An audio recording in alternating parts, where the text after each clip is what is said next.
Recorded live on the North Coast, Scotty does a show with guests Bill Bachman, Dan Sumter, Chris Von Druska, John Robb, Joe Howard, IFB Pro Mike Eli, Sierra Snodgrass, Kyle Roberts, Ty Saco.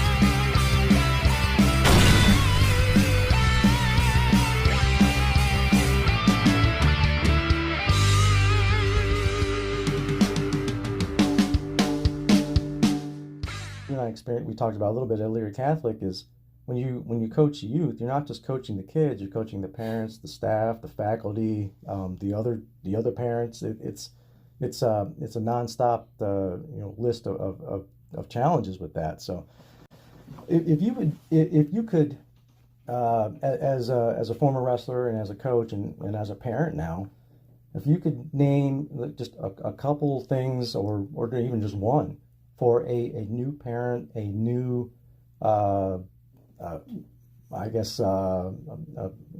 or somebody that's going to, supervise a kid's training, what pieces of advice would you give them, especially if they're new with this? Yeah, I've struggled with that for a long time. I don't want to mess up. My opinion is wrestling is a preparation sport. It's like you said, it's like a fight.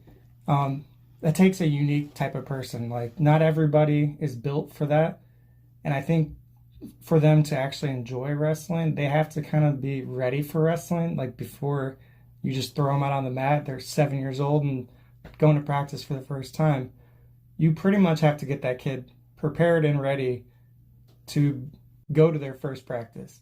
Like with my son Jaden, I got him in tumbling when he was 18 months, and that was a huge icebreaker for him. Yeah, that's great. I definitely recommend that. That's awesome. Like the biggest thing, he was nervous, and he has some physical limitations. His left leg is a little bit weaker than his right and stuff, but you could tell that was affecting his confidence and stuff in his class. You could tell by the things he was doing and jumping, and it was funny to watch him jump. His feet weren't even leaving the mat, but at the end of class, they were supposed to get their hand stamped from the coach.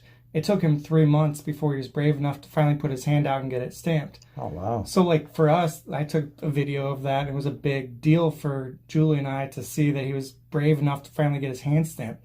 So, just being taught by another coach, being around other kids, being in that social situation, having to listen to instruction, I think things like that, just pushing his comfort limits, kind of helped get him ready for when we finally did introduce him to wrestling, that he's already been through all of that kind of stuff. Because I've seen it before where the first sport that this kid has ever tried was wrestling, and that's a huge wake-up call. Oh, yeah, and you talk about jumping into the fire. I agree 100%. A question I'll get from parents a lot is if I could, build a base or sculpt from the ground up a combat athlete or just an athlete in general, what I would recommend. What I always say is, number one, wrestling will make you better at any other sport that's out there. Yeah. And number two, what I would recommend, just like you did, is before even getting into wrestling, understand tumbling, basic gymnastics, certain things like how when you roll, how your momentum is going to work this way. Get these kids to understand how to go from here to the ground. And it's interesting that, when you start talking about just combat and defense, when I get around people that want to learn how to fight, they want to learn how to punch and kick. When almost every single fight, whether it be in the octagon or on the sidewalk, ends up on the ground. So, number one, learning how to grapple will make you better in any other sport. But number two, it could potentially save your life better than almost any other self-defense that's out there. But when you introduce it the way that you did with the tumbling and the rolling and the gymnastics and just understanding how to get up from the ground and how to go back down to the ground, then the next step is you learn how to, again, just learning how to wrestle, just changing levels, turning your hips in this way. You watch the NBA. Watch how they box out inside. It's changing levels. It's moving your shoulder and it's being able to keep that guy away. Again, whatever sport it is, wrestling will always make them better with that. So credit you for being able to introduce the kids that way. So I agree 100%. Being able to have parents that want to introduce combat, slowly, a little bit at a time, progressively, I guess is a good way to put it. Yeah. The other suggestion is, I feel like you need to train your kids to enjoy competing. So everything we do around the house, whether it's picking up clothes or running outside or swinging, it's always a fun challenge, or they're competing against each other. But I'm always trying to push them, because it all is training for wrestling, whether you call it wrestling training or not. They're always doing something to get tougher, get, more aggressive. But when you go to wrestling practice, then that comes out. Like, they want to do it because they enjoy the competition. You're not there screaming at them and they don't want to do it and they want to go home. You basically have to get them to enjoy that, there's a lot of great athletes that have a lot of potential in wrestling, but they don't have that hunger for it. They don't enjoy it. That takes a unique person to enjoy and embrace the grind, like they say. Mm-hmm. That brings me to the question I was which is, again, as a coach, there's certain attributes that you're going to look for in an athlete. For me, punctuality is a big deal. Work ethic, obviously, openness, outward focus for your teammates, things like that, ability to ask questions. But for me, if there's one thing that I'll take above anything else, grit. Yeah. Somebody that you smack them in the face, which I don't recommend doing that, but when you're in a combat sport, sometimes it's not literally, sometimes it's figuratively getting smacked in the face. What matters is, like Rocky said, get back up. And when you have athletes that have a lot of success right away, Ronda, for example, and all of a sudden they run into some adversity and this whole meteoric rise, and we're talking about on that level too, when the national press and international starts getting in, it's crazy. But you see that at a young age with kids too, that they have a lot of success right away and then they have a challenge and they quit. Yeah. The ability to push through that, like you said, and there is a love of that. There is a love of, you kicked my ass yesterday, you got to do it today. Yeah. And then if you do it today, I'm going to see you tomorrow, and I'll see you the next day and the next day. And eventually, like they say, if you kick a dog long enough, it's going to do one of two things. It's either going to roll over and die, or it's going to turn around and bite you in the ass.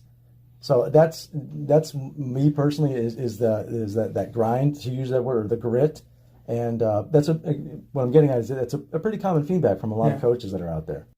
I've had a lot of questions how do you train that? How do I get my son to be more aggressive? He just, is too timid and he's scared or whatever. Mm-hmm. That is hard. But the way we've been doing it is I make it a wrestling game where it's fun and we're laughing, but they do their warm up and I'm doing my warm up and we shake hands and we make mean faces at each other. And the reason we do that is to kind of learn attack. And so as soon as we shake hands, we attack and we're wrestling and stuff. And if he takes me down, I'm like, is that all you got? And go after him again. But they're learning that mentality that, I got taken down, but I got right back up in his face. And I said, is that all you got? But we're laughing and we're joking and stuff. You don't really learn that if you just throw your kid out into a practice. They got 50 other kids and the coach is just trying to get them through practice. Sometimes it does take private lessons, or if you as a parent want to do that with them. But they need to learn, it is a game. That mentality is a game where you're playing. Even if you're just being lions or tigers and you're fighting with each other, to make it fun, that you're attacking, and that even if you get attacked, that's all you got. Come on, you got more than that. And just kind of teaching them through fun and games that's how wrestling is. You get taken down, you re-attack. You don't just ball up and cry. Well, get ready, because I'm about ready to blow you up right here. Okay, I agree. But also, that's a question I get asked a lot too. How do I make my kid tougher? The question, or the answer, unfortunately, is how tough are the parents? Yeah. That's almost always going to be the question, because if, as a coach and as an advisor or whatever you want, a trainer, whatever you want to call us, we only see those kids a few hours at a time. The rest of the time when they're at home, what are they seeing? Yeah. Are they seeing somebody at home that has discipline? Are they seeing somebody at home that has grit? Are they seeing somebody at home that has a challenge and gets beaten down and then rises? Or do they have somebody that comes home and hates their job, hates their wife, hates their money, hates their this, hates all that stuff? If they experience that, then we can give them all the positive stuff in the world. It's not going to work. But yes, not only do credit you for making it fun for your kids and things like that, but most importantly, on a daily basis, your kids are seeing you get up. Yeah. Okay, young man, listen to my instructions and do not make a mistake. You are to keep your legs crossed. Do you understand me? Yes, sir. You are to put both of your hands palms down, straight out in front of you. Push yourself up to a kneeling position. I said, keep your legs crossed! I didn't say this a conversation. Put your hair! Hands up in the air! You do that again, we're shooting you. Do you understand? Please do not shoot me. Then listen to my instructions. I'm trying to just do what you Don't talk! Listen! Hands straight up in the air. Do not put your hands down for any reason. You think you're going to fall, you better fall on your face. Your hands go back in the small of your back or down. We are going to shoot you. Do you understand me? Yes, sir. Crawl towards me. Crawl towards me! Yes, sir. Don't talk!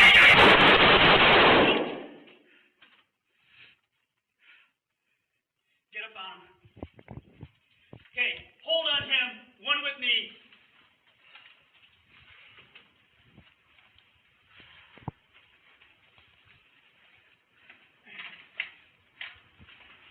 Key card. I never saw that one before. No? Nope. A lot of people haven't. I've been in those situations. Well, in this, again, I'm not afraid to get away from touchy subjects. Sure. I showed this to a couple of coworkers who are black, and they had never heard of this guy. They had never heard of the situation. When I showed them that, I said to them, now, if that was a young black man named George Floyd, or whatever name, doesn't matter, would there be a label of racist added to those police officers? I think so. Oh yeah, in today's day. And those there was one officer that fired 5 rounds, and the interesting thing about him, I don't remember his name, you guys can look it up. On the side of his weapon, he wrote on there, "You're fucked." He had that written on the side of his weapon. He was acquitted. All the officers were acquitted with that. There was, like you said, there was a grand jury. There were charges. I think that they were trying to file with that. When I see that, personally, when I watched the George Floyd video when it happened, and obviously we just watched it now, and I've watched it a few times, and it's horrible for me to watch. That video right there, Daniel, that kid was executed. And again, as somebody that's never carried a firearm, never been in that position, never had to been in a situation like that before, I can only share so much. But when I see a kid on the ground crying, saying, "Don't kill me," and he gets executed like that, if that was a young black kid, Arizona would have been on fire. And you know what, probably rightfully so. And if they found that out, then maybe this cop did have a racist in it. And my point is, this gets preparation, training, and sometimes, going back over the stereotypes, there are some asshole cops out there that have a chip on their shoulder, and race comes way down as far as something that they're concerned with. So if that was a young black kid that just got executed in the hallway, that cop would have immediately been labeled a racist. Sure. And maybe he would have been. I don't know. Maybe he is. And the sad part is, maybe he is a racist murderer who is now walking around who killed a white guy, but we don't know. Because again, it gets back into intent stuff like you're talking about. So, I mean, that's when you see that second video. What's your impression of that? Well, my first impression is there's a huge disconnect between training and acting. You know, Sure. acting it out. Sure. there are several different ways that could have been handled. I would have been sufficient with them staying on the ground and then we approach. Yeah, that was one thing. And then handcuff. Sure. Right? Officers get into what's called this fatal funnel, which is that hallway. Yeah. So the hallway, a stairwell, those types of things. And when you're in those, you're restricted, and it's bad either way it goes. You don't know what can happen. But then he gets into this focus. That officer that's yelling all these commands, right? I don't know if he's the one that was the shooter. I believe that he was not. Okay. Now, I could be wrong on this. At first, I thought that was the case, but there's a couple other podcasts that I follow where actually the lawyer that represented the Schaefer family, I was listening to his. I believe it was a separate officer that was calling the commands. So I could see the argument saying, well, he didn't. I can see how they got acquitted because they're like, well, he didn't comply with the orders of the police and blah blah blah. Sure. Let's put it on. Let's make that my kid.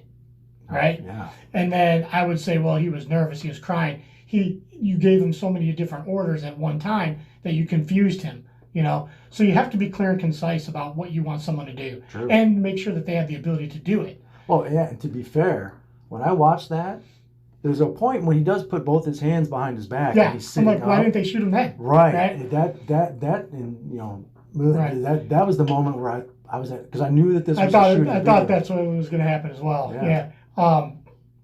But those situations are nobody ever wants to see that happen. And in my mind, we don't know if he was going for a gun. Let's say now we knew he didn't have a gun. It's probable he probably didn't have a gun. But we go to the call, he has a gun. Right. Right. Spotted with a gun. He has an assault rifle, not just a gun. Right. It's probably how it came through. So I think you're right. yeah. So if now you on the way to the call, you're getting in this mindset. There's already a gun on this call. I need to be focused. I need to make sure that this guy does not get to jump on us. And that's probably what the shooter, the officer, was probably thinking, well, you see, if his arm drops towards his waist, he's gone. He even said that. Move your hand toward the small of your back. And I've told people that. Stand still. Don't move. I'm not afraid to shoot you. And I would yell that out when I'm searching houses, too. If you're hiding, come out, because if you surprise me, I'll shoot you, sure, right? Sure. And most of the time, they're like, okay, forget it, I'm coming out, right? And it makes my job a lot easier. Right. And then there have also been times, like you said, that they don't come out. And then I find them, I've had somebody jump on my back before. So, it's crazy. But in situations like that, you want to, I want to sit back and just by going off the video, it's like, oh man, I can't believe they shot that kid. That's my initial feeling. Well, of course, to either of those videos, there's going to be a gut, visceral reaction. We saw somebody get killed in two videos, so how do you not react like that? Of course, exactly. But I would have approached it differently. I've never had anybody crawl to me. Now that scenario that they used, where they had the girl come stand up and do all that, come back and walk to him, that is taught in the academy. Yeah, that seemed fine. I didn't have an issue with that. That's taught for mostly traffic stops, for felony traffic stops, where you have the person walk outside the car, stand behind, turn around away from me, walk backwards, come to my voice. Those kind of commands are are known for felony traffic stops. Sure. But when you got a guy already sprawled out on the ground, then you probably, it looks like you have a team of guys there, at least 2 or 3 cops. I believe right? there were 5. Okay, total. so they got 5 guys. We can approach with our guns out. His hands are on his head. Walk up, and you can cuff him without incident. Yeah, knee in the back, arms, arms behind the back, search and pat. Sure, which is all, again, this is just stuff I know from movies and things. Right. But, yeah. So I can evaluate them after and say, look, guys, you probably shouldn't have done it that way. You should have done it this way. But then on the other side of the fence, you can say, hey, that one officer, I'm sure, testified at grand jury, said his hand dropped. You can see in this video, this is what, we were on a gun call. I thought he was going for it. We don't know if he's a mental. We don't know if he's on drugs. And essentially, that's why he was acquitted, because of that. And that's why. Yeah. So if there's a problem, with one of those 2 scenarios like that, then we got to figure out the best way of doing it. Sure. The problem is,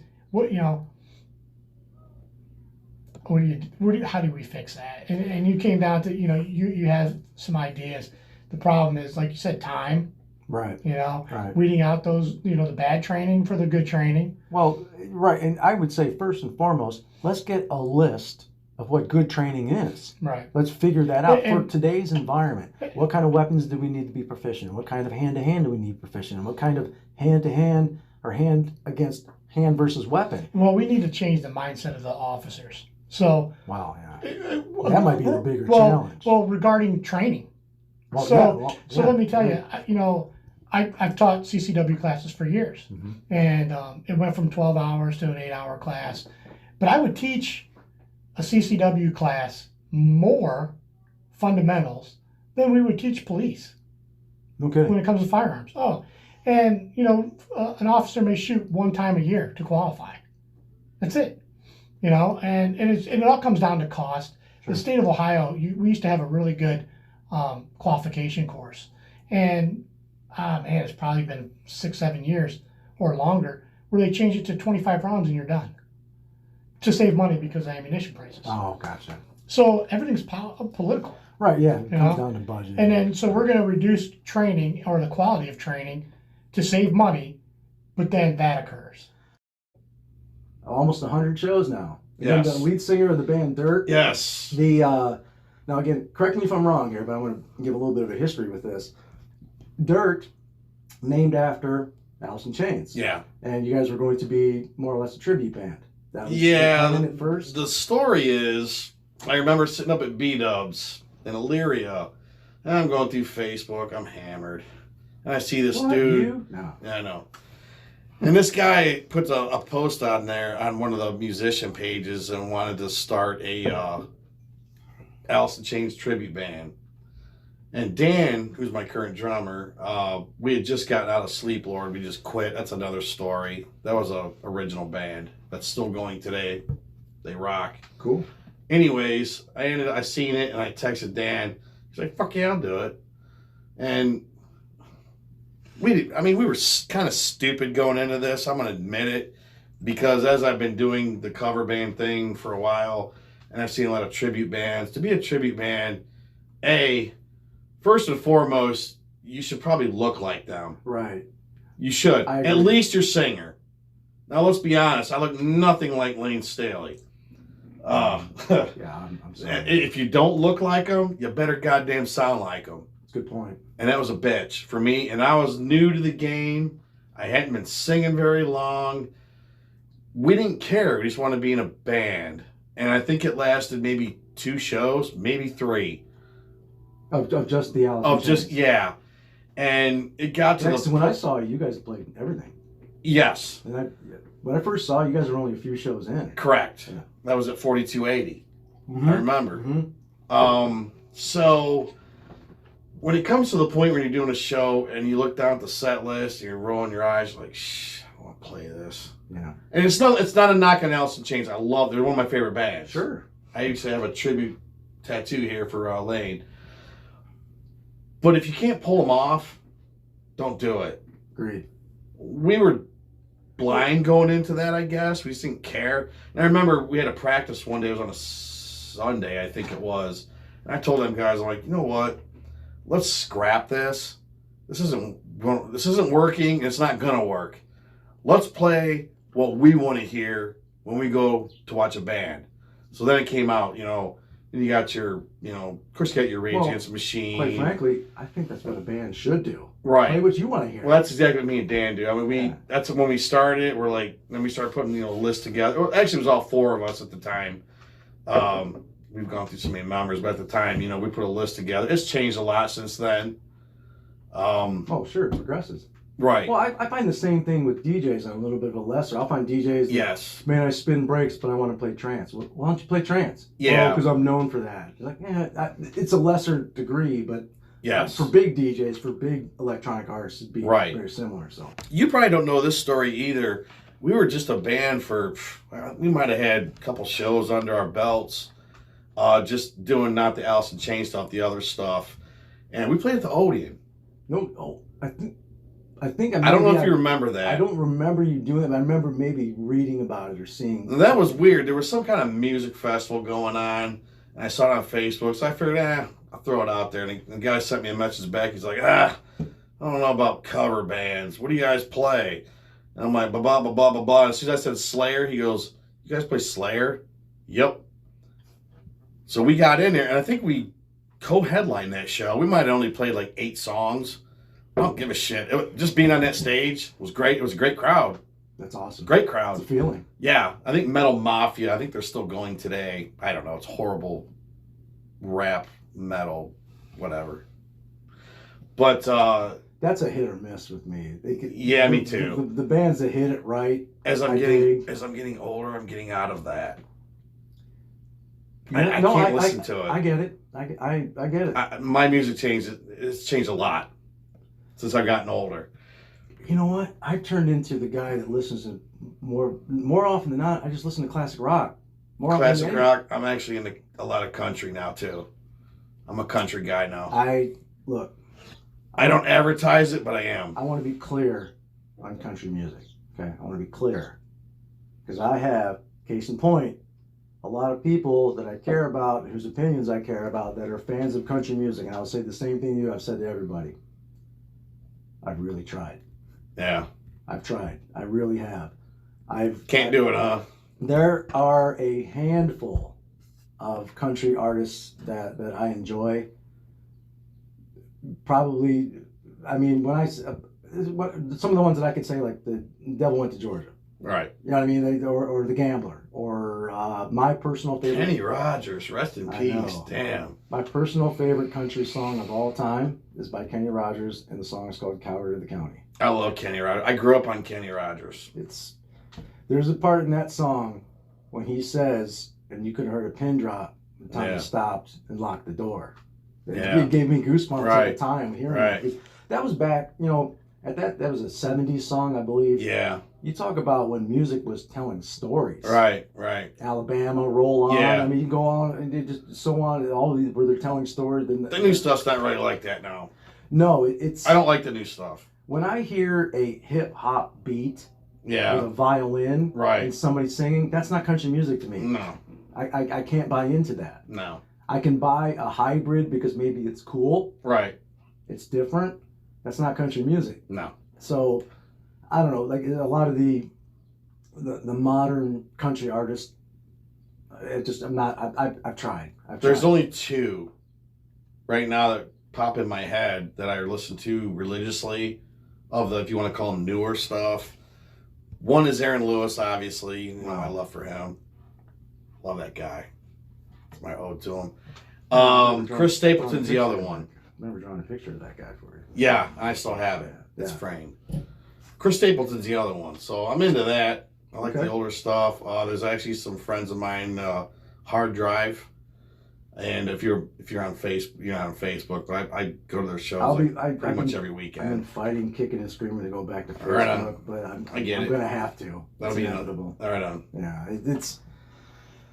I'll tell you what I told Dan, especially with a recent pandemic and an election. Yeah. I had an impacted ass full of people's opinions and unfortunately, people that I respect It's nauseating. would write or say or share or It's post very things. nauseating. And again, I don't give a damn what side of the political fence you sit on. Right. You can be a shithead. Right. I don't care. Whatever. Right. You know what I I mean? agree. And I would see it as I don't want to lose respect for these This has people. definitely brought the asshole in a lot of people. Too many. Right. Right. And it's And now it's the shots. If you got the shot, you're a sheep. right. Which is bullshit, you know. And I'm not going to judge anybody who gets it or who don't. I got the first one. Yeah, it laid me on my ass. I got it a couple weeks ago. And we actually had to cancel a show out in Mansfield. no kidding. My bass player, he had a fever from his second Pfizer. And he had 105 fever, which is very high. And we're telling this dude, we're like, dude, you got to go to the ER. 105. Yeah, you Yeah. should go straight. But as I woke up and I'm reading that message, I felt like shit. So I was laid out. So we ended up canceling the show. Now, my second one is coming a week from Friday. And we have a show at Wits End on the east side of Cleveland. I'm praying to God that nothing happens at this one. The reason I got it is because I had COVID. I was in the hospital for 6 days. I don't know if you knew that. No, I was on oxygen and all that shit, dude. I was no kidding. I didn't yeah, know that. Wow. yeah. Well, I'm glad that. Dude, it's Under feet. easily people can say what they want about COVID. That's probably the hardest thing I've ever been through. It was terrifying. And what I hear is it's either nothing Or- next to nothing Or there's like no in between kind of. yeah, well, really. There's a guy that I trained that played in the NFL, still a relatively young guy, that he Yeah. was laid up for over, I think, 10 days in the Yeah, hospital. it's different. Everybody's different. When I had it, it was very terrifying. The not being able to breathe was the hardest thing. Yeah, Felt like somebody was giving you a constant bear hug, and then somebody else was stepping on your chest. I'm not gonna lie. The first night they put me into Lorraine, I thought that was it for me.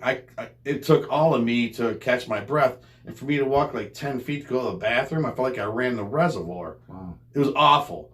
And they wheeled me out. I was there for 6 days. They wheeled me out like an 80-year-old man on a wheelchair, and I had the oxygen. I went home with the oxygen. Didn't want to become reliant on it because I know how easy that could be, because it feels good with that stuff going up your nose. I don't know if you've ever had that, but it feels really good. I've But- actually been to those oxygen bars Right on. where you pay Yeah. a thing and you can get like a flavor up your nose. Yeah. First time I saw that was in, of course, Florida. It was the first place I saw Yeah. it. So yeah, I Right had on. that. So yeah, I get you. It can be a euphoric feeling. Right. Yeah. But what I did, I remember going home on a Friday, and I couldn't breathe for shit still. And I'm thinking to myself, I gotta get back to work on January 4th. That was because this was during the Christmas season. Remember the ab lounge? You ever see, what an ab Yeah, lounge yeah, is? I got one of those down in the basement, and I started going down there, and I was doing reps on it.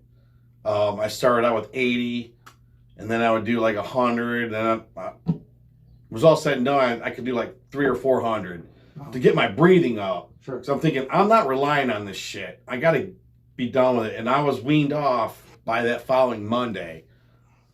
If you don't have a structure at home, you can give these kids all the guidance and all the knowledge and all the discipline and everything in the world, but if they're going home to chaos, you're not going to get results, or at least not going to get the best results that you can. It's a lot harder. It's a lot Sure. harder, and the kids who don't have the structure at home, sometimes they need it more. Right. They need the wrestling more. They need the extra practices. They need the time away from home. They need to stay at the school as long as possible. Yeah. And but yeah, we're fortunate that the Goulds, they're awesome. Yeah, They good take their kids everywhere. They make sure that they're at the practices. They make sure that they're keeping them humble too. It's Well, really that's good. important, and that's Mhm. why they're going to have the results that they have. Yeah. If you're, again, the idea of chaos in one room and then peace in the other, and you're trying to walk that line, it's going to be very, very difficult to do. Mhm. So, and again, that just credit back to what you have there in your program. So, for you and the kids and those parents out there, that's why I get ready, because Thunder Live is coming back, and we are going to really have some fun. And you've got one conference champ returning, or two. So, you have 3 finalists, I think, geez. that are coming back. I if I'm have right. I have 2 conference champs coming back, and then 2 finalists coming back. So Cody Green and Connor Fitzgerald both were runner-ups, and Devin Mayer won a pretty tough bracket, where any of those Yeah, guys I've could been have hearing taken. from his dad quite a Could bit have about that. Yeah. any of those guys could have taken He's fourth. a good guy. He's a character. for Oh sure. yeah, and then it was just Devin's day that day, but and then the Yeah, other he guys. wrestled a hell of a tournament. man. He really did. He did. Yeah, it was fun. And He's one. He's a freshman as well. He's a sophomore. Sophomore, okay. Yeah, so he's one of those guys that we got to kind of coax into the training process. We gotta make him remember why he's there and remember why he loves wrestling, because he really does, even though sometimes he says he doesn't. But he when he puts up his straps and when he gets us ready to put his foot on the line, that's when everything is just in He place. switches. Yeah, so some guys are the opposite. They're practice room wrestlers. Devin is not that. He is, when the lights are down, when Thunder Live's there, that's when Devin's going to go the hardest. And that's a tell. That we say it all the time.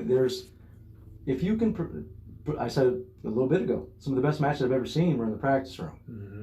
but maybe it was because there weren't those eyeballs on you. Right. When you bust your butt all day for years, and again, you got to go out there in a singlet or even in the two-piece, which isn't much more than your underwear, and you got to go out there and you got to more or less fight this guy or this girl with your bare hands.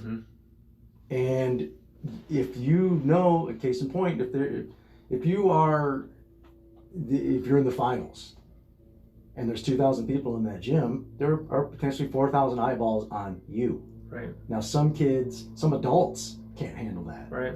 But then, like you said, there are some kids and some adults that I've seen in the practice room. Yeah, you see them be like, okay, maybe that guy's in shape or that girl's in shape. But then when you see them perform, it's like, holy cow. But then you see the certain athletes that whether they're in the practice room or it's the main event of a pay-per-view, you're going to see something special. Right. And that's where you'll get guys like we talked about, like the Michael Chandlers, the guy who he could have went to a D2 college and walked on to Missouri, and what did he do? Made himself an All-American. Yeah, I was supposed to wrestle him.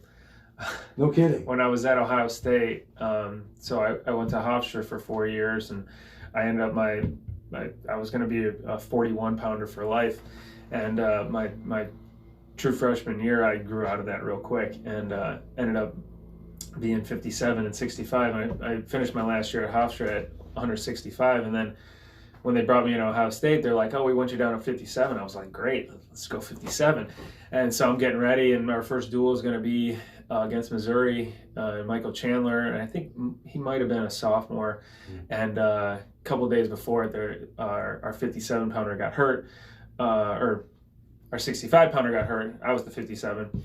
And so they asked me to go 65 for the rest of the year. So I got to wrestle Matt Powell, he's a guy cutting down. He was an All-American at 184 pounds, cutting down to 65. I'm coming up from 57. So you were basically out. Oh, well, yeah, I mean, I weighed in like 163 because I changed my whole body. Right, You got to do that for college wrestling.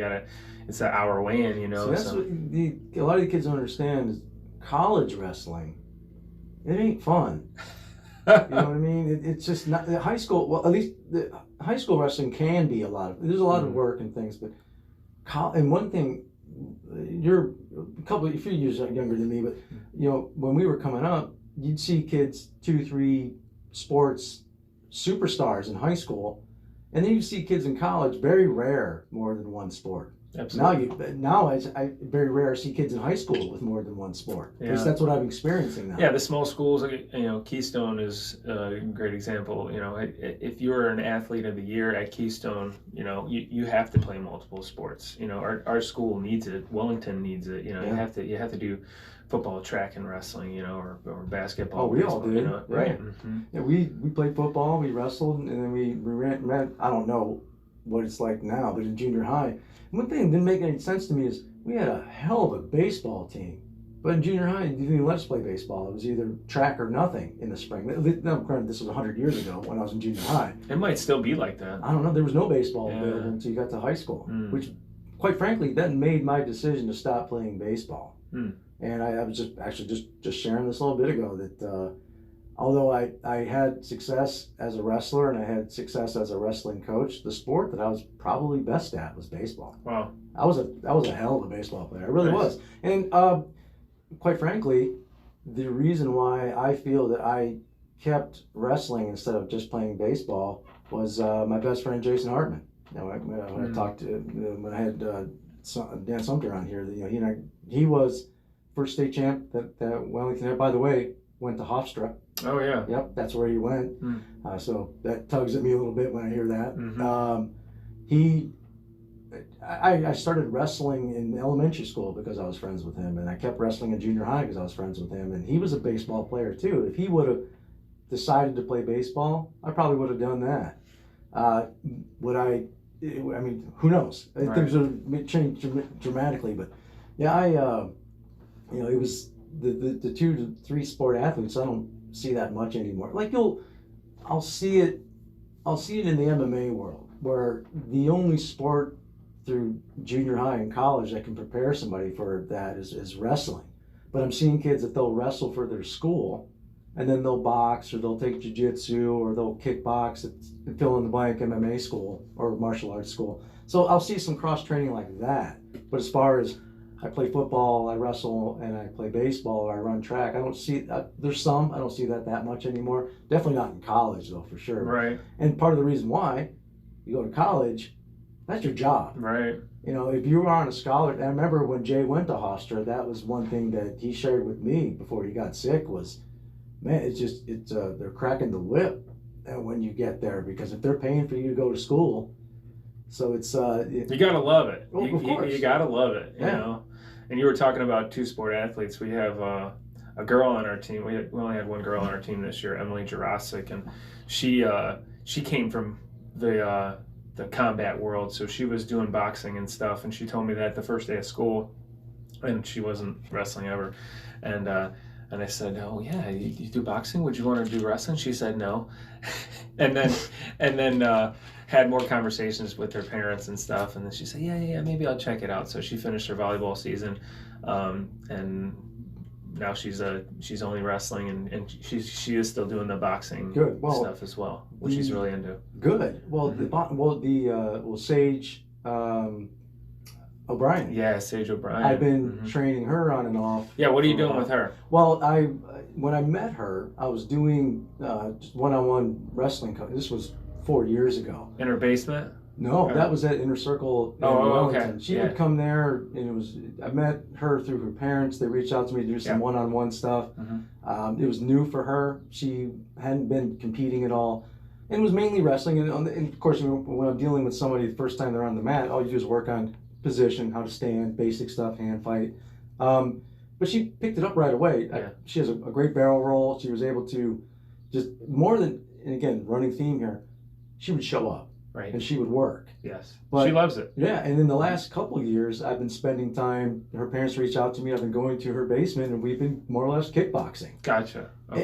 In the... That's how I see pictures of sometimes. Oh, I have a... You get the mean face and the fist going on, you know. Oh, she's a character, but make no mistake, I mean, when I give her instruction, she'll apply it. Yes. And when I use her as an example, because when people want to learn self-defense, a lot of times, you know, they'll go to a taekwondo school or a traditional martial arts school, which is fine. Mhm. When I get around somebody, and this happened to me a lot when I was in college, I get around somebody that came from a taekwondo background, and I kind of shit on them and say, okay, what are you going to do when you're on your back? Right. Folk style wrestling. Right. Man, I mean, Right. I'm coaching freestyle and Greco right now, but folk style wrestling is about control. Oh, you know? the bottom line, if you've never had a real wrestler hit a power double and put you on your back, Yeah. you don't know what that's like. Correct. And you're not going to get up. Mm-hmm. You know, and this is something I explain to people is when I'm teaching self-defense, I'm always going to get into wrestling and grappling first. And the reason why, but I'll say this in class, is if you throw a hood over my head, but I can grab your arm, I don't need to see. Mm-hmm. I know where the rest Right. of you is. That's all I need. Blind people wrestle. Right, You know? of course, and have a lot of success. Yes. I won at the state tournament this year. Right. So it's Mhm. when you think of it that way, and when you think of it when somebody gets attacked on the street, either by one-on-one or usually it's a group, and again, when people are attacking people on the street, it's never, oh, this guy looks like he's tough, let's go take him out. It's predator and prey. Right. So if you want to learn how to defend yourself, then you need to know what to do when somebody grabs you. Mhm. Period. Mhm. The beauty of that, even if that attacker is bigger, stronger, younger, more athletic than you get your arms around their throat, doesn't matter. Right. They're not going to hurt you. St. Rogan, and I was taking all the vitamins because he was the only one talking about that shit, the vitamin D deficiency and that stuff, and that's Right. interesting. I'm like, okay, well, I'll take vitamin D and all that. I never got sick. Yeah. I took a flu shot. But See, man, I don't know about this vaccine, man. I haven't done it, but you know, I understand. identify as vaccinated, so I walk into the store without a mask. Well, you know what? Well, and again, the honor system, I'm the worst. but I don't care though. It's hey, if I'm sick, I'll stay home. sure. Well, yeah. Here's the deal. I just went through a traumatic event. I'm not going to get a shot and be sick for 2 days either. I don't want to be sick after the vaccine. I'm tired of this. I'm fucking... We should probably talk about why I look so fucking crazy. Oh, yeah. Do you want to? Yeah. I don't want to take over the show. In case but- anybody's wondering, I was not demonstrating a Kimura before we came in. No, yeah, he did not put me in an arm bar. I didn't do any of that. He showed up here like this. Yes. So go ahead, share it. Okay, so a big part of my life, I've always been a scooter enthusiast, as in Vespas. Yeah, You know, in particular, I remember that. Vespas. Again, watching you from afar. Yes. Yeah, I remember seeing some of your posts. You're very specific.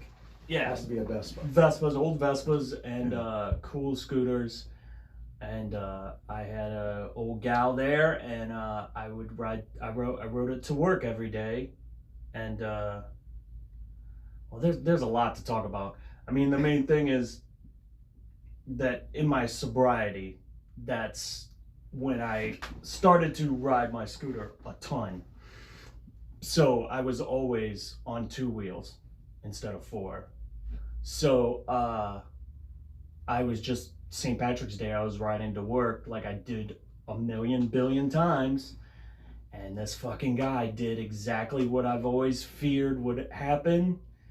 And I'm on Lake Road, just banging down Lake Road, going to the Ford plant, and this guy just banged a left about 3 feet in front of me.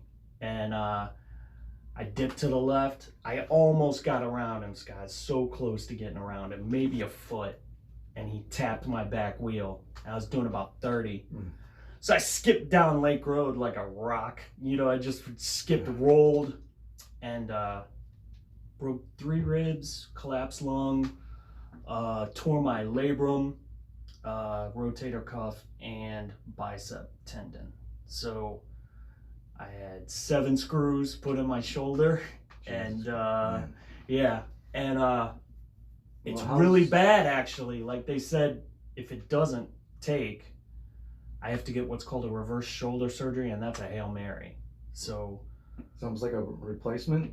it's just a Hail Mary surgery, and then I'm gonna have a terrible shoulder for the rest of my life. So And it's that's really bad, and I don't know if I That's your should. dominant arm too, because you're right. Yeah, I'm right-handed. I'm not as lucky as you being left-handed. Well, I don't have that severe of a shoulder, but I do have. You know, I've been doing this dumb Wrestling, fighting stuff wear and forever. tear. Yeah. We're pushing 50. Let's not, Yeah. you know, what the hell. But how goes the mend and the healing process now? well, everything, you know, it's fucking painful. Mornings are really bad. So like I got up super early so I could kind of get my Tylenol and my coffee and shit moving so I could be all right for you. Mornings are bad, but then the rest of the day, I mean, it hurts a lot. Sleeping in a recliner, it's a real bad surgery. Everyone talks about it and everything. And yeah, it's bad. And Well, I don't I'm know. glad I don't want to say too much about it because you know I got my Jews on it. You know, taking care of Sure. the guy. I don't know. You know, this has been a real hiccup, and also like in my recovery because I've been sober 3 years and I had to take Oxycontins and all that shit. Yeah, some people. So nerve wracking. Yeah, terrible. I, as a guy who's partied, and Yes. I like. There's certain things that I enjoy. What I do not enjoy is I'm not in any control at all. No. I don't like that. I don't like feeling like that. And I went almost 2 years without a drop of alcohol. And to be fair, Yeah, I was gonna talk to you about that. yeah, if I have in a year 10 drinks, Yeah. that's a lot for me now. If I have more than one in a night, that's very, very rare for me now. Right. Yeah, but and I look at it this way. You know, everybody having their whatever motivation they have for getting sober, getting healthy, whatever you want to call it. I'll applaud that. You had dark times. I did. And I look at it this way. When I look at any dumb mistake that I made and I wasn't sober, because I made dumb mistakes and I was sober.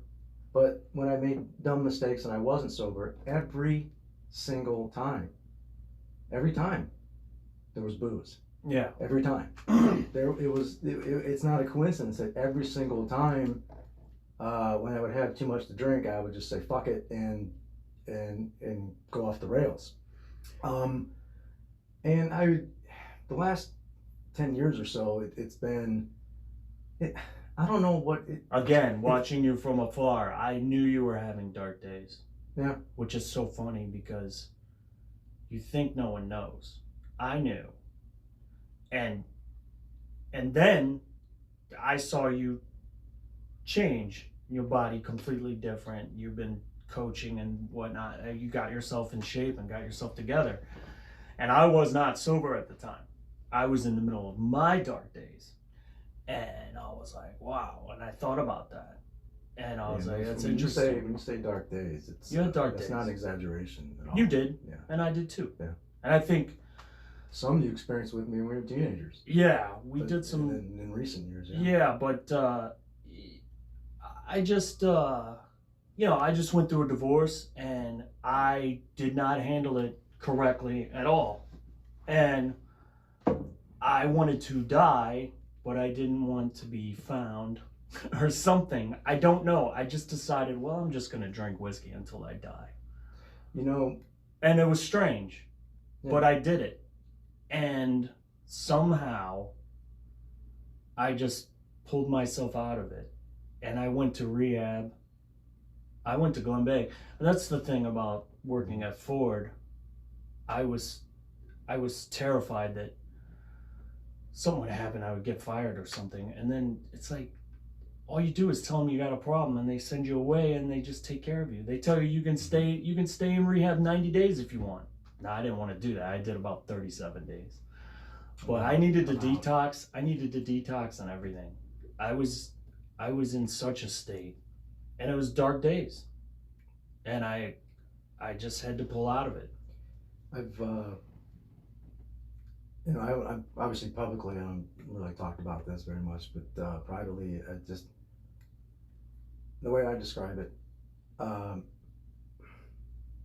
really, truly, 100%, I didn't care Right. what Me happened too. to me. Me too. And what scared the shit out of me was when I started feeling like I didn't care what happened to the people around me. Mm-hmm. And that quite frankly, that fucking terrified me. It did. And it made me make a choice that I'm thankful for, that there were people there. But that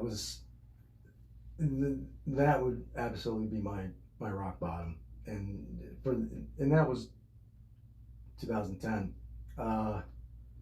And since then, it's been not perfect by any means, but it's been.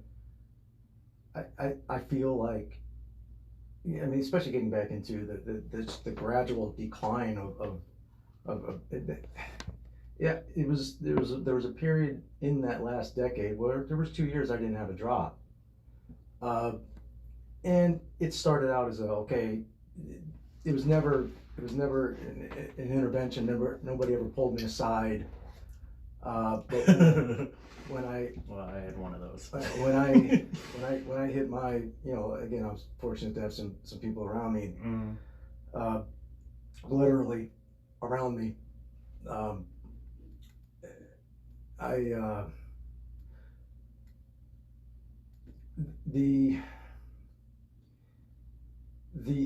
The feedback that I got from some people that are quote unquote supposed to be there and supposed to care post event, let's just say it wasn't good.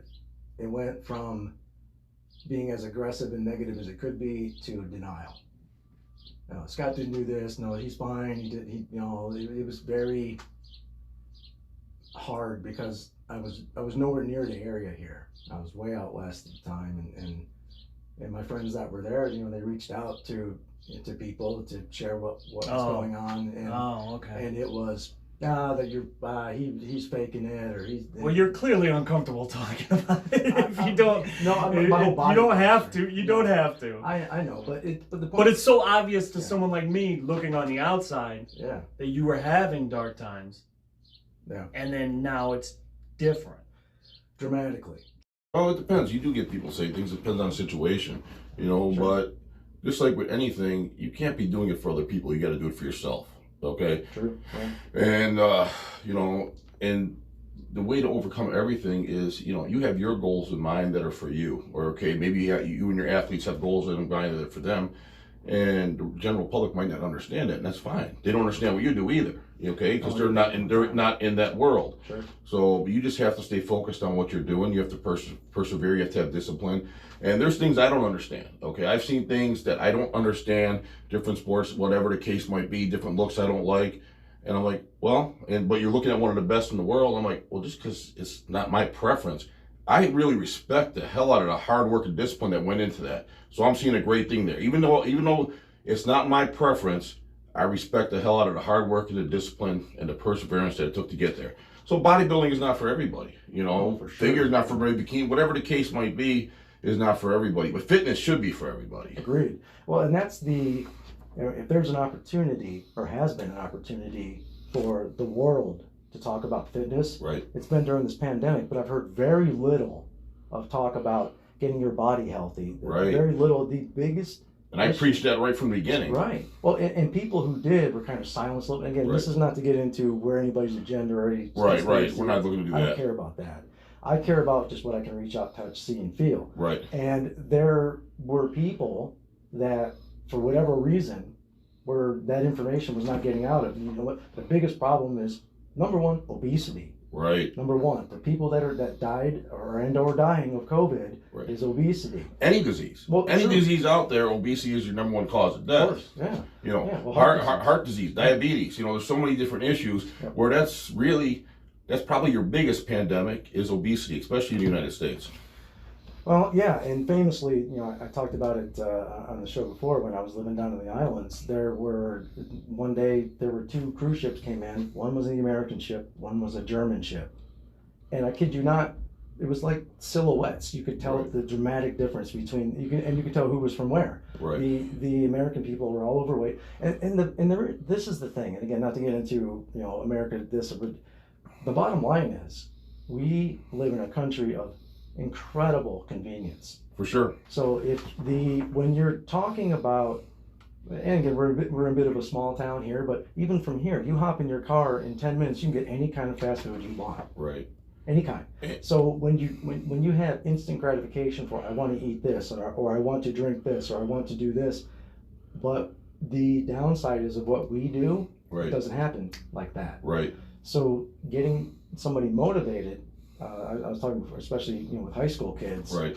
They live in a world, again, if you handed this phone to me when I was 15 and Right. it could do what it could do, Oh, it'd be a different world. I'm out. You wouldn't Right. see me. Right. Why would you? So I understand that, but what is because again, I've seen the results that you've had. Right. Other than leading by example, what would you say is the number one way to preach to somebody, hey, what you do today is going to pay off 18 months from now? Well, honestly, you have to find that what makes everybody tick individually. Sure. As a coach, as a trainer, same thing for myself. Everybody's different. You have to be able to get in there and see what's going to motivate them, what's going to hold them accountable, and that really takes a lot of detail and attention to put into people, and it takes a lot of skill to realize what's going to be their trigger to keep them going. And I found So it's case by case. Yeah, but I found overall, people can tell whether or not you're important to them. If you're just doing a job because you're getting paid, or if you're passionate about it, and you care about their goals, they pick up on that. And I had somebody say to me before, said, it's like the reason Big Mike, besides knowledge and skill and what he does, he gets these people that work so hard and transform, it's because they don't want to let him down because they see how much he's putting into them. Yeah. And I had clients tell me that, it's like, man, I wanted to quit so many times, but you had so much faith in me and you put so much into me that I didn't want to let you down. And you can't put a price tag on that. When I had Joe Bachmar on here, I shared that one of the kids I coached at EC who He was a work. He was a work in progress. He incredibly gifted athlete, and just guts for days. But I never knew. I believed it, but I never knew that there was a real appreciation for it until he lost his last match. Right. And we had a moment, and it's one of the greatest things that I've experienced as a coach. And so when you say, and you talk about taking it case by case and figuring out what somebody's motivation is, sometimes somebody will tell you one thing, right, and the motivation is something it's completely different. Right. Right. I was just listening to I listened to Chael Sonnen's podcast, and he just did a great bit where he talked about the relationship between a coach and an athlete. Yeah, I like his podcast. I listen to this He's too. great. It's a recent one, came up today. If you get a chance to check it out. He was talking about in the MMA world, which I'm choosing to not comment on. There's an issue between Diego Sanchez and his coach Josh Fabia. You can go on YouTube and see how it's. Okay. If you're into voyeurism, it's interesting. If you're into true coaching and true mentoring, it's kind of sad. Okay. But and Chael talked about, and I agree with him. There's a relationship between a coach and an athlete that is on the level, and sometimes even better than a brother.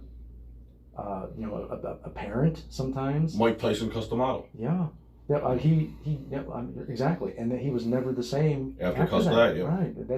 I take nothing away from Buster. Right. I met the man. He's super sweet to me. Right. Awesome, great guy. Shout out to you. Great guy. Mike Tyson was different. If he would have fought Mike Tyson 60 days before that, it would have never happened. No, it would have been a completely different experience. So there's a level of trust, and it's an intimate relationship. Right. More than any, because again, you're literally seeing people almost naked. Right. Well, you have to. For anything you do, you have to have complete trust in your coach, and you have to put it all in their hands, and you have to have a coach that you trust in order for it to work. Because if you're halfway listening to your coach and you're second guessing them and you're asking other people, it's going to be a disaster. You have to find a coach that you trust and put it all in his hands and trust him and let him do his thing for you. You're right, and it's sad. Again, I don't have this forum to get into throwing mud or anything. I had an athlete that at one point in time, both in front of me and in front of others, and even on camera, he said, "The reason why I have success is because I listen to my coach." Right.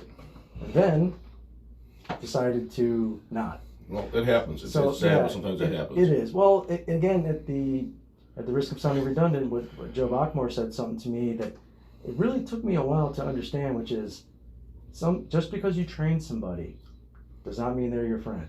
No. A lot of times it does. Like Right. we're talking about that relationship. A lot of times it's more than a friendship. A lot of times I've seen people come from, I'll give you an example in the MMA world. Jose Aldo. This kid Right. grew up on the streets. Right. And was a soccer player, walked into an MMA gym, fell in love with it, and literally lived in the gym and pushed a broom because Wow. it was a way for him to survive. What did happen? Ended up being one of the greatest to ever do it. Right. And he had a great team, a great coach, and a great school there. So there are, I've seen just incredible stories with that. Then I've seen some and had an experience to myself where, wow, this happened. I did, and again, I could sit here and talk about, I did this and this and this and this and this and this and this. You put a lot into it, man. Of course. So, getting to your point, although yes, the best way to get those results and to get that loyalty is to lead by example, bust your butt, and do for others. But there are times that even if you do, you can't make everybody appreciate what you do, Scotty. Sure. And many times, I've seen this happen a lot of times too. They appreciate you at first, and then as they start getting success, they start believing all the hype around them, and they end up ungrounded, and they start believing their hype too much, and they start thinking too much of themselves, and that's when they fall by the wayside. Agreed. It's the term that I use is the leeches. Right. And in this world, people are fame hungry more than anything else in any avenue. I don't give a damn if it's music, movies. It's all about getting people to notice, getting clicks, getting this. I'm the same thing. By the way, if you like what you're seeing and hearing, go ahead and click like and subscribe right there. Shameless plug. Why not? Gotta do it, brother. In this world, it's all about that. So if anybody gets some notoriety, some fame, and you come from a background of struggle, Right. all of a sudden, in a very short period of time, you're surrounded by yes people telling you you're the greatest out there. You Right. don't need him. You don't need them. You should do this. You should do that. Well, we were just mentioning Mike Tyson. That happened to him when he went with Don King. You know, the same exact thing happened. Yeah. And you are, because you, how many powerlifting competitions have you been in? 4. Okay. 4. Yes. When's the most recent one? Right before COVID, I competed at the Live Large Fall Brawl in November. It's November 2019. 2019. Okay. Yeah. Before, Yep. before the world went crazy. Oh yeah. Oh my, it's so long ago. I remember it like it was yesterday. And I have a upcoming competition in September. Yeah, I knew you had something coming Yep. up. That's cool. How are Yep. you feeling about that? I'm doing it. I'm doing it for fun. It's one of those things where I've gotten stronger. Mike said that. Next thing you know, he's winning the damn thing. I He's know. Mr. Olympia. Not saying, just saying. Just saying. Yeah. Yeah, it's one of those things we're just doing for fun, and I'll be. Which competition? It is the Never Forget USPA powerlifting meets in Columbus. It's going to be on 9/11. It's a good charity event, good cause. Anybody out there in CBUS? Can people come out and watch it? Oh, absolutely. Yeah. Yep. It'll be open. Mm-hmm. If you're in CBUS and you're in that area and you want to see some badass work, come out and see my girl right here. I'm telling you, that's awesome. Yeah. So, as far as preparation for that, how's it going? It's going okay. Like I said, it's just more for fun. When I competed in November, I trained really hard for months, and my body just was worn out by the time that the meet day came. I was actually sick the day of the meet, and Now I remember. Yeah. Very sick the day of the meet, and I think I just finally pushed it to that limit. Obviously, my immune system could not keep up, and competed sick. And since then, I've gotten stronger, and it's just more of trying to beat like my old self, trying to beat those last PRs that I set at the last meet. How you doing with that? They're all beat so far. Atta girl. Yep. Right. So by 5 pounds, by 10 pounds, Doesn't matter. It's Doesn't matter whether you win by an inch or a mile. Mm-hmm. That's exactly Go ahead it. and write that down. Actually, go ahead and write that down and see if it comes back. No, that's awesome. Yeah, super exciting Good. stuff. Well, that I'll be September. It's a Saturday. I'll have to see. That would be fun to that'd be fun to cover. That would be fun to cover. We'll talk. Okay. Yeah, I think that would be. Yeah, well, I mean, clearly I've been going off the deep end with this audio visual stuff over the last year. Well, Sierra was around when I was coaching at Leary Catholic when I started making these videos on a phone that was this big. Mm-hmm. And now we're staring into 4K HD. This is ridiculous. Yeah, when I walked in here, I was pretty shocked. It's different. It's a big step from what you originally started with. Well, as we preach, it's a process. Mm-hmm. We preach it in what we do. When I started converting this room, this isn't not anywhere near exactly what I had in mind. Mm-hmm. But everything is always a touch and go. I just talked about, I'm going to need new chords for this. And there's always, because again, I'm the only idiot that's doing this by myself. So far.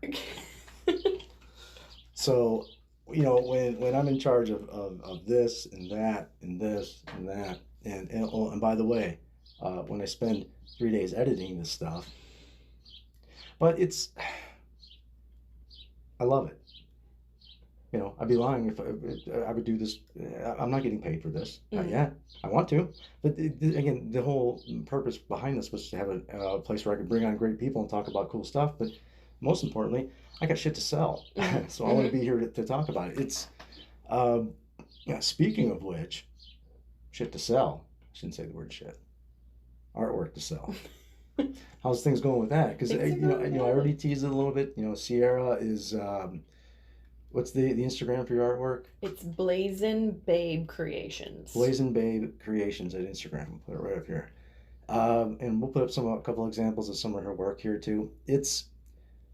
I love it, and I'm sure it's very.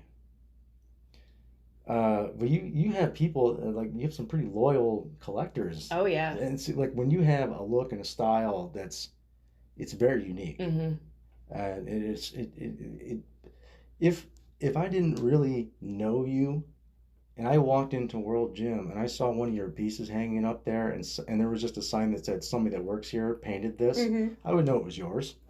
I would know in 5 minutes that was yours. Mm-hmm. There'd be nobody else there. Like, yeah, of course she's the one that did that. And when you see her work, you'll be able to understand why. But when you have a look and a style like that, and you get people that are just avid collectors, it essentially become a sponsor. Yeah. So it's pretty awesome. Super awesome.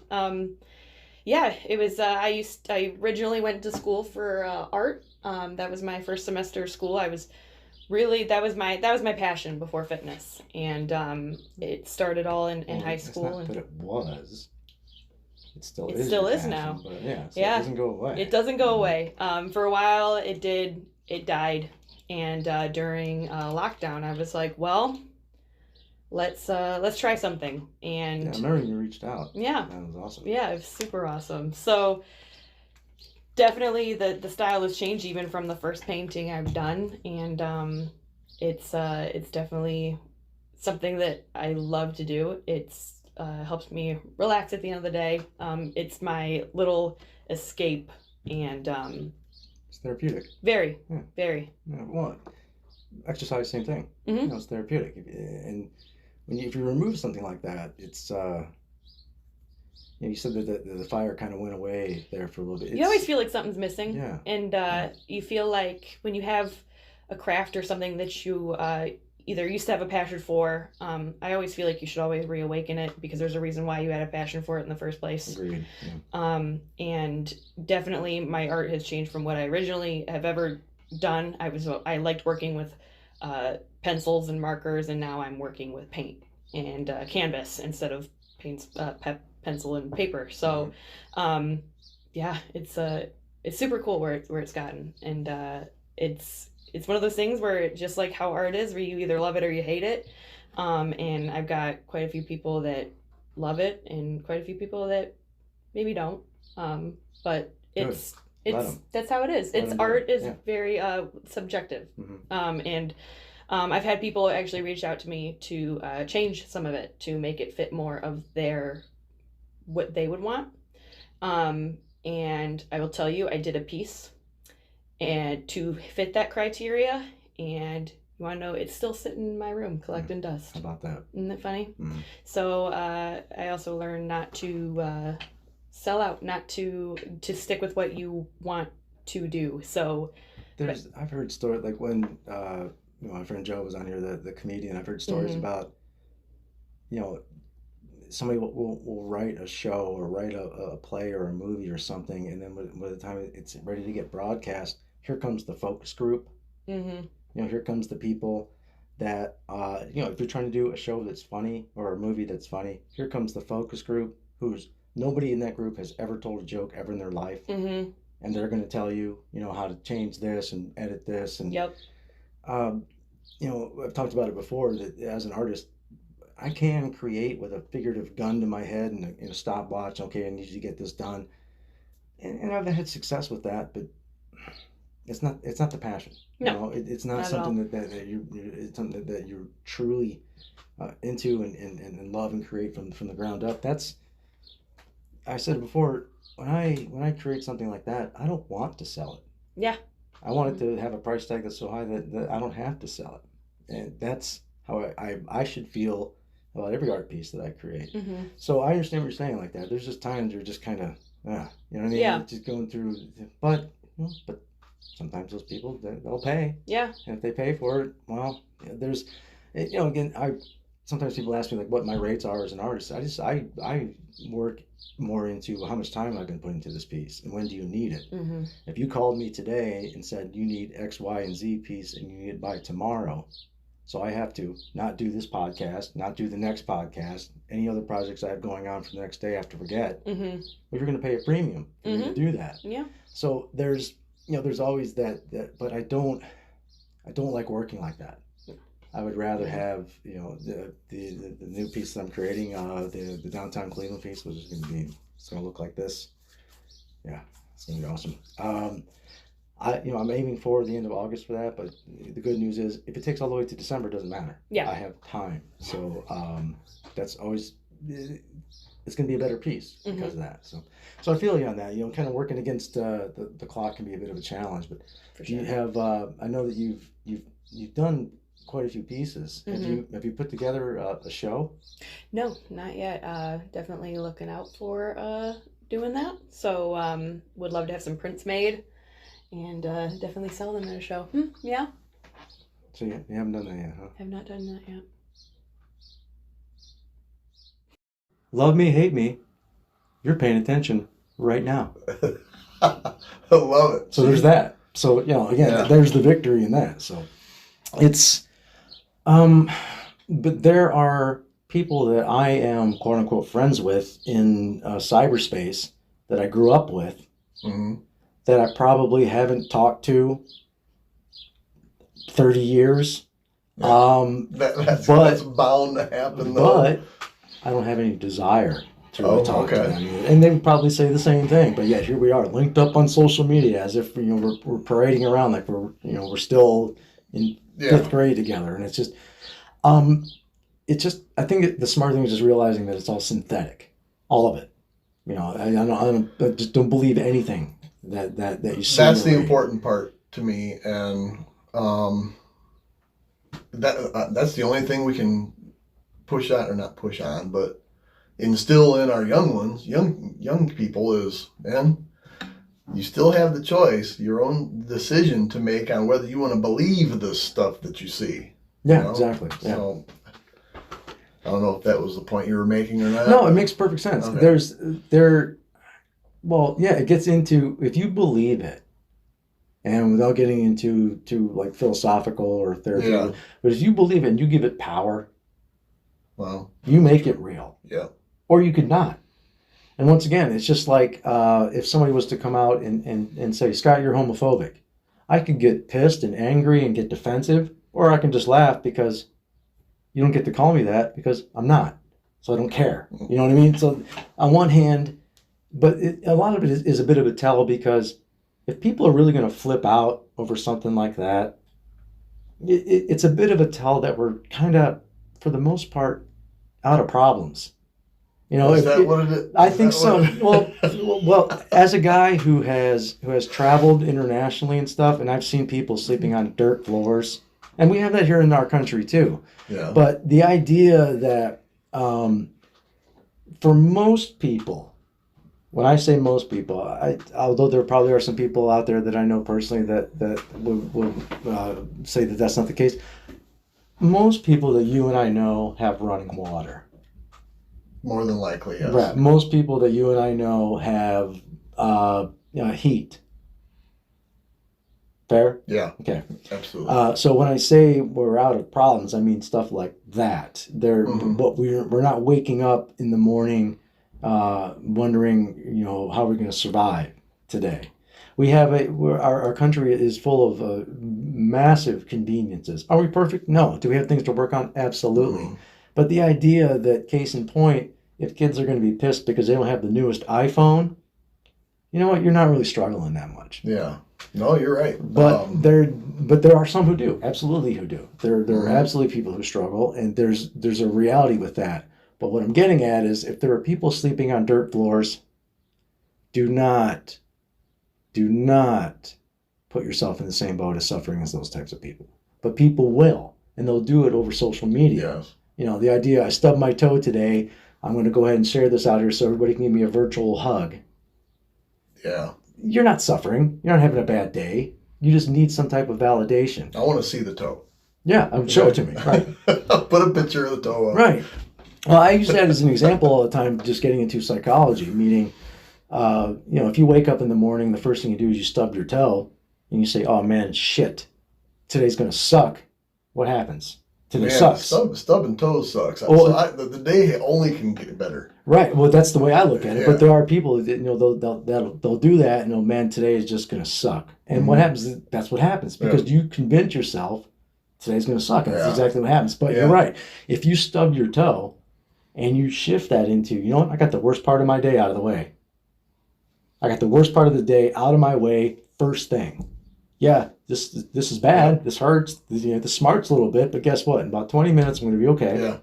And the rest of the day is all downhill from Call here. it a positive limp. Right. Yeah. So being able to shift that is a gift, actually. So credit you for that. So the idea that you jump to that conclusion right away, because most people don't. They'll go the other way. Man, yeah, today is going to suck. Yeah.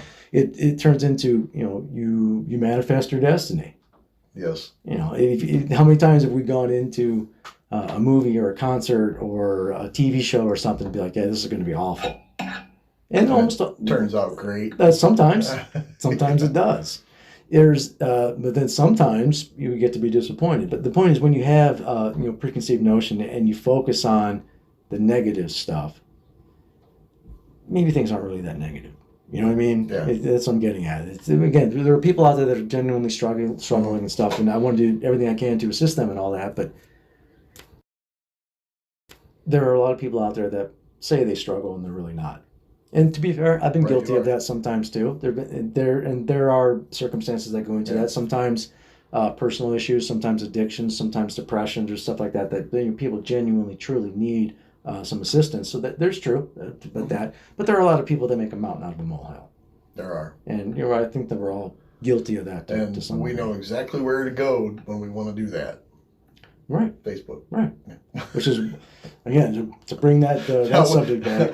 As I beat up Facebook, I admit I'm on there, but I belong to different groups like these watch collecting groups and just some fun cars, muscle cars, stuff like that. Whatever. Well, it can be an amazing tool. Yeah, that's where it's been cool to me. Yeah. The problem where I said this, a couple of shows ago. One of the biggest reasons why I got off Facebook is we're heading into the election, and I had enough. I'd had enough of people. And again, I don't give a damn where you sit in the political spectrum. I don't care. Where I shut down is when you're on this side and you're on this side, and you guys are going to go back and forth, and you end up behaving like imbeciles. Yes. It's the same thing like. The example I'll use is if you get a Browns fan and a Steelers fan in the same room, and turns out Ben Roethlisberger goes out and puts his hands on a hostess. Well, the Browns fan wants to see Ben kicked out of the league. Yeah. The Steelers fan wants to see Ben suspended for one half of one preseason game. Yeah. So the idea that it's my guy over your guy, and I'm going to see him or her through rose-colored glasses, and it's just look. My experience of being in and around that spectrum is I don't believe any of it. So if you're going to sit there and tell me that you know how I should live, and I do the same thing with somebody that are really off the chart with their religious stuff too. If you're off the chart with your politics and you're off the chart with your religion, I'm shutting down because you're not going to use that as a weapon against me. I'm going to let you do that. So but you're right. The idea that there's people out there whose opinions that I genuinely care about, people that I genuinely love, I see them behaving and or saying and or posting things that is just okay. I may or may not have been guilty of certain cartoons or different things posted in my political views, but hey. Well, and this isn't a stab at you, but I'm just saying there were people that on all of sort of just like, you know what, I'm out. I know when I'm doing it. Yeah. I know. And make no mistake. I admit. Me, pre-Elyria Catholic, I was pretty outspoken on a lot of things. Mm-hmm. But once I had to get Elyria Catholic, I actually had to go back through my social media and clean up a bunch of stuff. I did. I was outspoken on a lot of things. And looking back on it, I don't take back how I feel. I understand that maybe sharing some of those things was a bit aggressive. And I can understand why that would turn some people off. So all the more reason why, you know what, I'm going to keep it to me. Yeah, you still got it. So right. I look at this. I'm not fighting anymore. I don't want to. I don't. I don't want to fight people anymore. I'm tired of that. I just want to get into just enjoying time with people. So, and that being said, I love training people to actually get in and fight, but I don't. It's something I care about. I don't want a confrontation. I don't want that. Yeah. So, which is, again, here on the show, I have no problem having people come in if they have differences of opinions and stuff, and we can have debates and discussions and things. I'm all about that. I don't want every show to be a kiss-ass festival, although that's kind of fun. I just want to be able to make sure that, again, that everybody's just open and honest and not crossing any lines. Yes. So. Yeah. Our West Shore practice, our last 10 minutes of practice is a talk every single time. And it's a talk about, we talk about wrestling, but we're talking about life. We talk about how, just being a good person, or just being tough, or just doing what you're saying. It just depends how the practice goes, how we end it with what talk. We use wrestling as a tool to get college educations. Mm-hmm. I have 5 kids in Ivy League schools right now. Wow. I mean, from one wrestling team, 5 kids. I don't know if there's entire schools that ever had 5 Ivy League kids. I got 5 from one team in At Ivy one League. time. Yeah. Again, that's incredible. I've had 17 kids at one time wrestling on Division One scholarships. 17 at one time. So Amazing. the secret is wrestling's a brutal sport, and I know it's going to sound cliche-ish, but it's a microscopic picture of life. You master wrestling, you master life. Or if not master life, at least go back to your wrestling days. Remember, give yourself some encouragement that you were able to do it on the mat. You can do it now, and that's what wrestling is at St. Ed's. It's wrestling. Yeah, we wrestle, but wrestling's a tool that we use. It just happens to be the tool that we use to get education is on a mat where you got to beat somebody else up.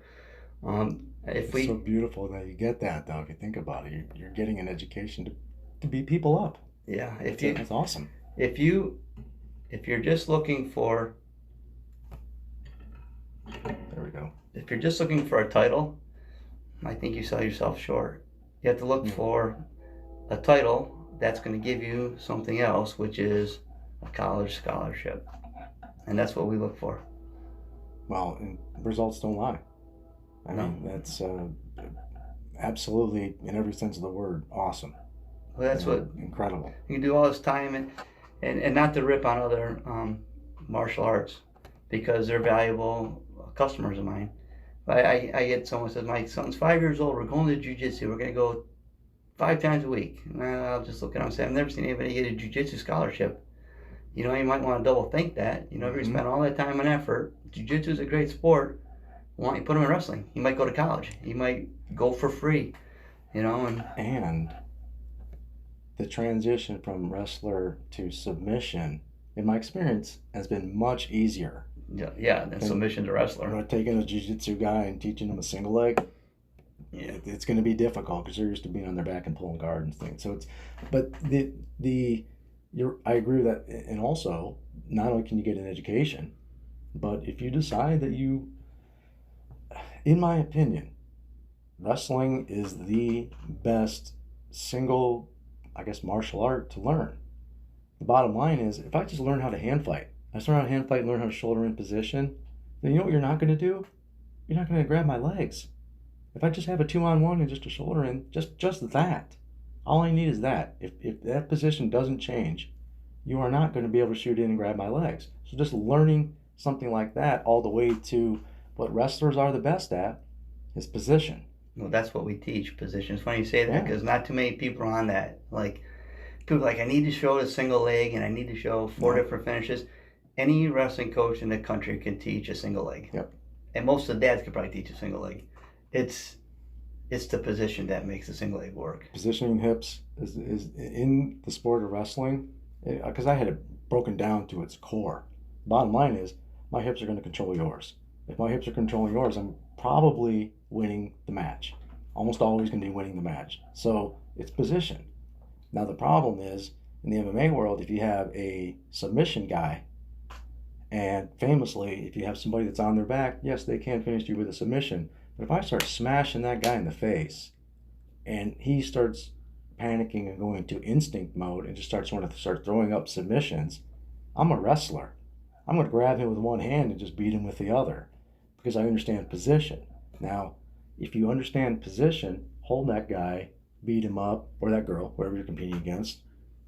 Not men competing against women, it's another podcast, but if you're competing against your opponent and hold him, and it's something that I've had to, as a coach, as a MMA coach, had to remind my fighters, this isn't a grappling match, this is a fight. So if you're in the cage and you're on top of this person looking for an arm bar, or looking for an arm triangle, or looking for Kimura, some type of submission like that, that's great. Hit him. Yeah, soften him up a little. Beat this guy up, right? Because you could be the baddest black belt in the world. If I land an elbow to your face, all of a sudden you're a brown belt. And if I land another one, now you're a purple belt. Now you're a blue belt. Now you're a green belt. So you can negate a lot of that by just understanding position. So I agree with it. I've had that same discussion with people before. They're like, and again, I'll always applaud any type of training, any type of discipline with that, especially if they want to learn grappling. It's an excellent way to defend yourself. It's a great discipline. It keeps you in great shape. And I'll never say don't do that, but I'll always say, okay, if you're going to learn jiu-jitsu, then at least learn wrestling too. If you're going to go 5 days a week with an 8-year-old, take 2 days a week and wrestle. Tuesday, Thursday, go to open mats. Monday, Wednesday, Friday, go to jiu-jitsu. I guarantee you, in 6 months, then that child will be a much better grappler than they would be if they just had just wrestling or just jiu-jitsu over that same time. So I'll kind of split it up sometimes like that. Say, well, maybe just add a little bit of that. And my experience has been when, especially younger athletes, when if they go from a jiu-jitsu background and they all start to understand, well, you know what? If I can learn how to take this person down, I'm much more effective submissions with this guy on his back than me off my back. Although, you'll find some submission guys that are good off their backs. Famously, Nate Diaz fighting this weekend, although I love Nate. Sorry, I just think Leon's used to be too much for you. But Nate's a guy that's famously submitted people off of his back many times. But he's also been beaten up off his back too. But yeah, it's that's something that I preach though, is position over submission. Because if I maintain my position and keep beating you up, eventually the submission will be there. Or if it's not, guess what? I'm still maintaining position and still beating you up, and I'm winning the fight. So that's exactly the way that I preach. So that's kind of cool that you guys teach the same thing, because it's easy to get it. I guess for lack of a better term, it's the sexy move when you see somebody hitting a triangle from their back, or a deep arm bar or Kimura or something like that. I get it, but you got to get there. Wrestling's going to get you there better than anywhere else. Well, and then if you break down wrestling, I see a lot of little kids. They'll take a kid down and they'll try to turn them the whole first period and get out of the first period 2-0. Like, you took them down in 10 seconds. Why don't you kick them out and take it on again? Yep. And then maybe take him on a third time. By the time you take him on that third time, he's a little easier to turn. Exactly. If you're getting out of the first period 2-0, you're doing something wrong. Well, I remember, when I did the interview with Scott Sedlick, we talked about that, being able to navigate through a match. Because if you're better on the mat than I am, and I'm better on the feet, in that same scenario, I take you down right away. I'm trying to turn you, and then the match, that period ends 2-0. You wasted a period. Right. Whereas if I take you down and let you go, take you down and let you go, take you down and let you go, if I do that 3 times, I'm winning 6-3. Which is still not insurmountable by any means. You're dominating. But you have it in your head, I'm getting my butt kicked. Especially, like we said, when you are out there alone in your underwear and everybody's watching you and you're a teenager and you have all those eyeballs on you and you're getting your butt kicked, yeah, you better believe if I take you down in the second period, I have a better chance of turning you. So I agree with that 100%. It's smart strategy. Especially when you have athletes that compete at the highest level, that one little edge and one little strategy, they understand that, okay, I have a better opportunity to win if I'm in this position than I'm going to be in this position as much as possible. So understanding that is in strategy and how to navigate through a match and things is and that a lot of times I've experienced as a coach kids that I've given direction to and they just flat out wouldn't listen. Well, that's what I'm saying. The 1-2 punch is a kid that listens, Yep. and then a coach who knows how to coach a match.